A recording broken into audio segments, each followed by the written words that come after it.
राजस्व विभाग की कोई ना कोई लगातार नई नई घटनाएं सामने आ रही हैं। अभी आपने देखा होगा कि देवरिया कांड में जमीनी विवाद को लेकर और राजस्व विभाग की नाकामयाबी के कारण कितनी बड़ी खूनी संघर्ष का रूप ले लेती, जो कि लगातार कई दिनों तक चली भी। सोशल मीडिया की बात करें या फिर न्यूज के टीवी शो के गलियारों तक लगातार छाई रही। कहीं ना कहीं उसके कारण भी जब छानबीन हुई तो उसमें भी राजस्व विभाग की नाकामयाबी पाई गई। और ऐसी एक देवरिया कांड जैसी स्थिति हमारे समाज में नहीं है। आज भी हमारे देश में लगातार कई खूनी संघर्ष ऐसे होते रहते हैं। जमीनी विवाद को लेकर जमीन के कारण, जमीनी पैमाइश के कारण लगातार लोग लेखपाल के पास आते हैं। जमीनी पैमाइश के लिए पैसे भी दिए जाते हैं, जो कि वह मुफ्त में किया जाना चाहिए। लेखपाल की वो सेवा रहती है, लेकिन उसके बाद भी लोगों की जमीन की पैमाइश ना हो पाती है, जमीन का संकलन नहीं हो पाता है। ऐसी एक घटना हमारे बीच और आई है। हम इनसे जानेंगे कि इनकी घटना क्या है और आखिर में देवरिया कांड का रिलेशन इनसे क्या है। इसके संदर्भ में हम आपको पूरा व्याख्या करेंगे। तो सबसे पहले क्या नाम है आपका? मेरा नाम धीरू शाही है, लेकिन जिसकी मैं बात कर रहा हूँ वो वरुण अग्रोल है। नहीं, आपके साथ हुआ क्या है ये बताइए, और किस ग्राम सभा के आप रहने वाले हैं? हम तो लोग देवरिया के रहने वाले हैं। देवरिया के रहने वाले हैं। निवासी देवरिया के रहने वाले हैं, ठीक है। और जमीन भलुई मदारी पट्टी में मालती पांडे स्कूल के पास है जी। उस जमीन पे हम लोग की 2010 में राजन कुमार अग्रोल जी द्वारा बैनामा लिया गया।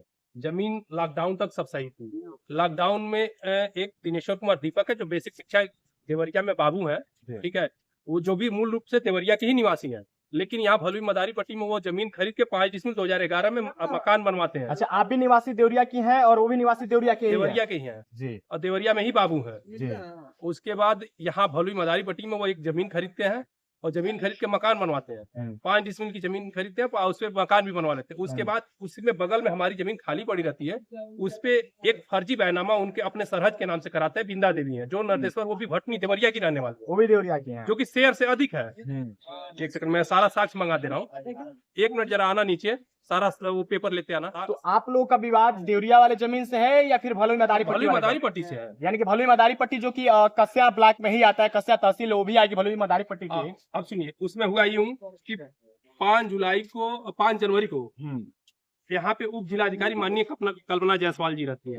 उन्होंने आदेश किया उसकी पैमाइश करने के लिए, जिस पर ब्रिजेश कानगो और श्री ब्रिजेश मणि त्रिपाठी जी और क्या बोलते हैं लेखपाल श्री अजय दुबे जी मौके पे जाते हैं, तो दबंग व्यक्ति द्वारा नापी नहीं करने दी जाती है। जिलाधिकारी उप जिलाधिकारी पहुंचते हैं? नहीं, उप जिलाधिकारी ने आदेश इन दोनों को करते हैं। हाँ, ठीक है। कानगो पहुंचे थे और लेखपाल पहुंचे। हाँ, 24 के अंतर्गत, धारा 24 के अंतर्गत। दोस्तों, कहीं ना कहीं देखिए, एक और ये मामले हमेशा खुल के सामने आ रहे हैं कि आजकल अधिकारियों से बड़े गुंडे वहां के स्थानीय हो गए हैं। देखिए वही कहीं ना कहीं यहाँ की जो प्रशासन है या फिर आला अधिकारी है, उनका आजकल जो घूस लेने की बात आ रही है वो भी खुल के सामने आ रही है।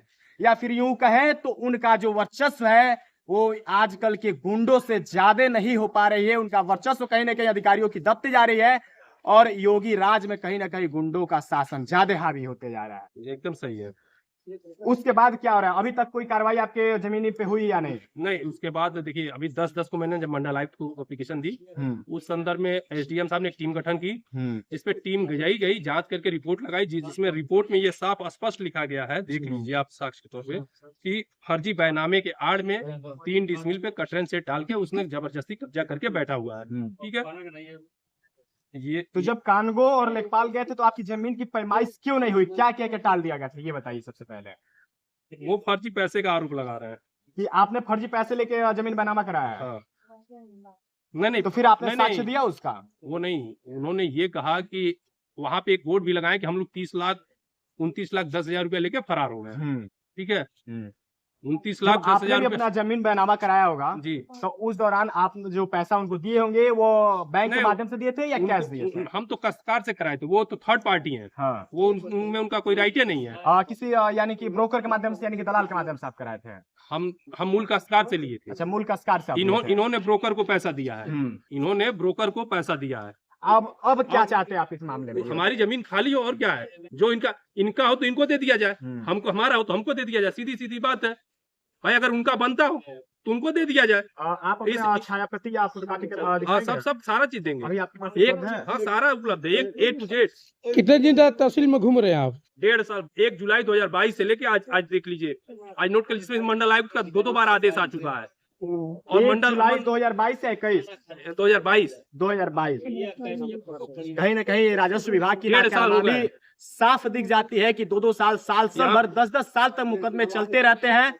आयोग के लिए आवेदन पढ़ते रहते हैं, जांच के लिए आवेदन पढ़ते रहते हैं, पैमाइश के लिए आवेदन पढ़ते रहते हैं, लेकिन राजस्व विभाग कहीं ना कहीं ऐसे सोया रह पाता है कि आत्महत्या और खूनी हिंसा पर वो बातें आ जाती हैं और वह जमीन खूनी हिंसा के रूप में ले लेता है और उसके बाद फिर वही देवरिया कांड, वही भलुई मदारी पट्टी, खुलेआम वही धमकी दी जा रही है कि तमाम ऐसे मुख्यमंत्री का घटनाएं हो हेलीकॉप्टर जाती भी हैं। उतर जाएगा तो हम नापी नहीं करने देंगे जी, वो मेरे पास साक्ष्य है वीडियो के तौर पे। देखिए दोस्तों, ये मेरा प्रयास था कि हम इस तरह की घटनाओं को आपके समक्ष रखें और अधिकारियों के कानों तक ऐसी बातों को पहुंचाएं कि अधिकारी इस पे एक्शन लेते हुए नजर आए ये क्या और ये इनको इससे साफ जल्द ही स्पष्ट न्याय है। मिले।